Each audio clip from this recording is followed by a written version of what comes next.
Brooklyn, and today we're going to be showing you guys how to do a super yummy St. Patrick's Day treat because we are coming upon St. Patrick's Day, and we just started preheating our oven, so let's get started.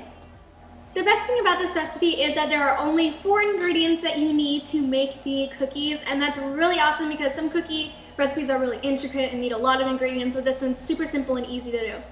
Another thing that we want to remind you guys about is to wash your hands before you start baking because you don't want to spread germs, and it's just to help keep all your food clean. And obviously we've already washed our hands or else we wouldn't be baking.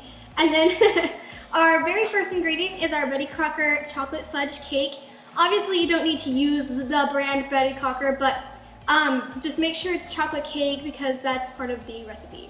Our second ingredient is 2 eggs, and I'm pretty sure everyone has eggs, so that's all good.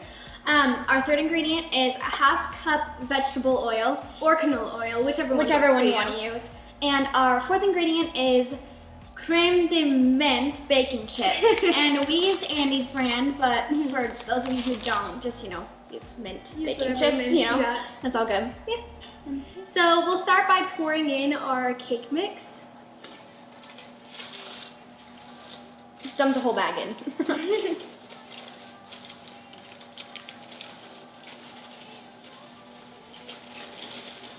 Go. And throw that away. And then our second ingredient, our vegetable oil, you just dump that in. Like so. Third ingredient, eggs.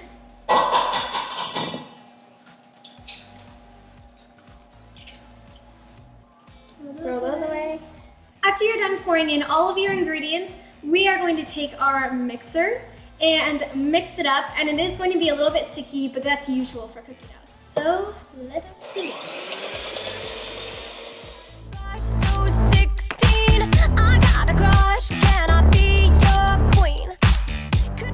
Now that we're done mixing all of our ingredients together and your cookie dough is all thick and ready to go, you'll take your spoon and you'll just scoop out like a scoop, I don't know how big, just a spoonful, and you'll push it onto the pan.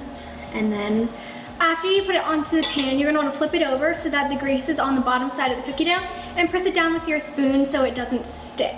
That way we have enough flat space to put the Andy's mints on later.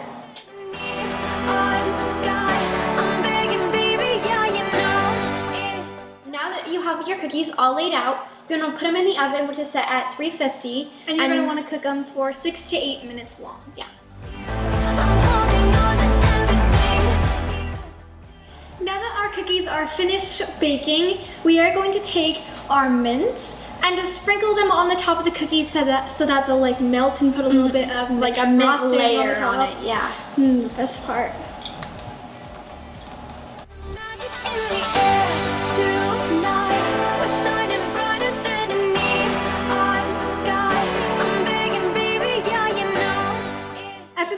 Done melting on top of the cookies.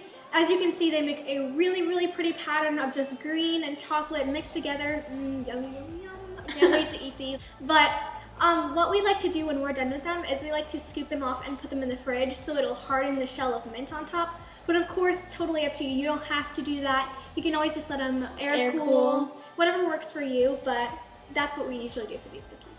This recipe makes about 1 to 2 dozen cookies, so it can easily be shared and enjoyed.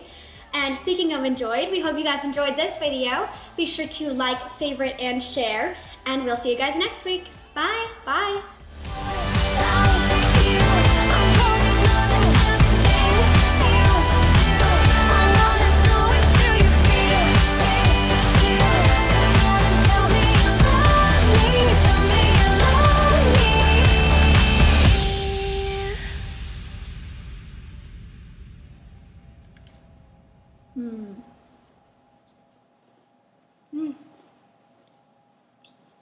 Cheers to St. Patty's Day.